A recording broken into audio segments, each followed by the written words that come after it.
அன்பு சகோதர சகோதரிகளே, இயேசு ராஜாவின் வெற்றி சிறந்த நாமத்தில் உங்களுக்கு அன்பின் வாழ்த்துக்கள்.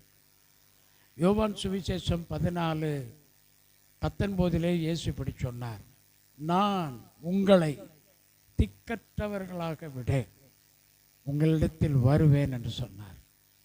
யோவான் 14:1 உங்கள் இருதயம் கலங்காதிருப்பதாக என்று சொல்லி 18:19 நான் உங்களை திக்கற்றவர்களாக விடேன் என்று கூறினார். இந்த 14வது அதிகாரத்தில் சீசர்களோடு இயேசு பேசிய வார்த்தைகள் மிக மிக முக்கியமானது.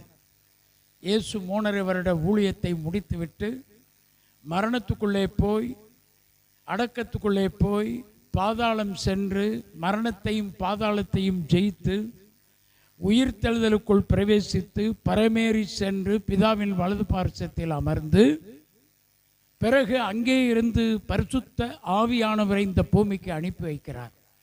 பரிசுத்த ஆவியானவர் இந்த உலகத்திற்குள் வரும் பொழுது 120 சீசர்கள் மேல் முதலில் வந்து தனித்தனியாய் ஒவ்வொருவர் மேலும் அக்கினிமயமான நாவுகளோடு இறங்கினார். இது ரொம்ப முக்கியமான பகுதி. இயேசுவுக்கு இது சரித்திரம் முக்கியம் நிறைந்த ஒரு இடம். ஏனென்றால் இயேசு ஆரம்பித்த ஊழியம் முடிவடையவில்லை. 3.5 ஆண்டு காலங்கள் ஆரம்பித்த ஊழியத்தை இனித்தான் தொடர்ந்து இவர்கள் கொண்டு போக வேண்டும். எருசலேமுக்குள்ளே போகணும், யூதேயாவுக்குள்ளே போகணும், சமாரியாவுக்குள்ளே போகணும், இந்தியாவுக்கு வரணும். உலகமெங்கிலும் இந்த 120 சீசர்கள் 11 அப்போஸ்தலர்கள் மூலம் இந்த சுவிசேஷம் உலகமெங்கிலும் போகணும். பரலோகத்தின் வேலை நடைபெற வேண்டும், ராஜ்யத்தின் பணி நடைபெற வேண்டும், இயேசு கிறிஸ்துவனுடைய நற்செய்தி அறிவிக்கப்பட வேண்டும்.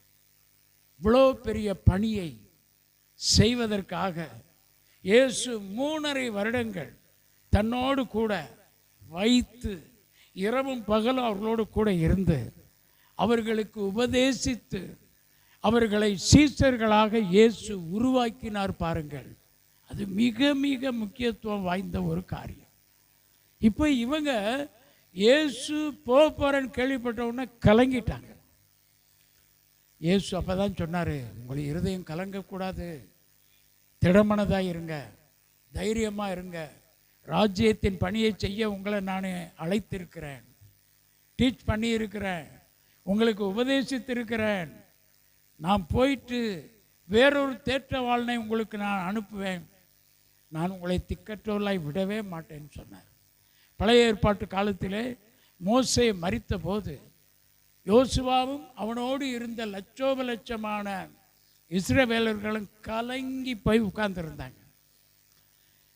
யோசுவா 1 அதிகாரம் 2வது வசனம், கர்த்தர் அங்கே வருகிறார், யோசுவாவை நோக்கி சொல்லுகிறார், யோசுவாவே, என் தாசனாகிய மோசே மரித்து போயிட்டான், ஆனால் நான் மரிக்கலை, அதை மறந்துடாத. இந்த ஊழியத்தை ஆரம்பித்த கர்த்தர் மரிக்கலை, அதை மறந்துடாத. இந்த ஊழியத்தை நடத்துவதற்காக ஒவ்வொரு காலகட்டத்திலும் நான் ஒரு தலைவனை தெரிந்து கொள்வேன். அவர்கள் ஒரு குறிப்பிட்ட காலம் வேலை செய்வார்கள், பிறகு அவர்கள் மறைந்து விடுவார்கள். ஆகவே அவர்கள் ஆரம்பிக்கிறதும் செய்து முடிக்கிறதும் மரிக்கிறதும் அவர்களுக்கு நியமிக்கப்பட்ட ஒரு விஷயம். தலைவன் மரித்த உடனேயே ஊழியமே மரித்து விட்டது என்று நினைத்து விடக்கூடாது. நான் தான் ஊழியத்தின் நாயகர், நான் மரிக்கவில்லை, இருக்கிறவராகவே இருக்கிறேன் என்று சொல்லி மோசையை அனுப்பின நான் இங்கே இருக்கிறேன். ஆகவே யோசுவா, நீ எழுந்திரு, இந்த யோர்தானை கடந்திடு, நான் உனக்கு காண்பிக்கும் தேசத்துக்கு போ. 3 கட்டளை கொடுக்கிறார். எழும்பு, கடந்திடு, போய்கொண்டே இரு. எழும்பு, குறுக்கீடுகளை, எதிர்ப்புகளை கடந்திடு, போய்கொண்டே இரு. நான் குறித்த வேலையை செய்து கொண்டே இரு, நான் நிறைவேற்றின வேலையை செய்து கொண்டே இரு. ஊழியம் என்று சொல்லிக்கொண்டு தத்துவங்களை பேசுகிறவங்க பேச்சை கேட்காத. ஊழியம் என்று சொல்லிக்கொண்டு பொய் பித்தலாட்டங்களை பேசுகிறவங்க பேச்சை கேட்காத. ஊழியம் என்று சொல்லிக்கொண்டு ஏமாற்றி தெரிகிறவர்களின் பேச்சை கேட்காதே. ஊழியம் என்று சொல்லிக்கொண்டு வயிற்றுக்கு ஊழியம் செய்கிறவர்களின் பேச்சை நம்பாதே. நீ நோக்கி பார்க்க வேண்டியது சிலுவையில் அறையப்பட்ட இயேசு கிறிஸ்து. உன்னை அழைத்த இயேசு கிறிஸ்து உங்களையும் என்னையும் இந்த ஊழியத்திற்கென்று ஏற்படுத்தின இயேசுவை நாம் எப்பொழுதும் நோக்கி பார்ப்போம். அவரையே பார்த்து பின் செல்வோம். அவர் நம்மை ஆசீர்வதிப்பார். ஜெபிக்கலாமா? அன்பின் இயேசுவே, இந்த கடைசி கால ஊழியத்துக்கென்று எங்களை தெரிந்தெடுத்ததற்கு நன்றி. நாங்கள் வலது பக்கம் இடது பக்கம் பார்க்காம, யார் என்ன சொல்றாங்கன்னு கவனிக்காம, இந்த வார்த்தையின்படி சிந்தித்து யோசித்து செயல்பட எங்களை அர்ப்பணிக்கிறோம். எங்களை வழிநடத்தும், ஆசீர்வதியும். இயேசுவின் நாமத்தில் பிதாவே, ஆமென். God bless you.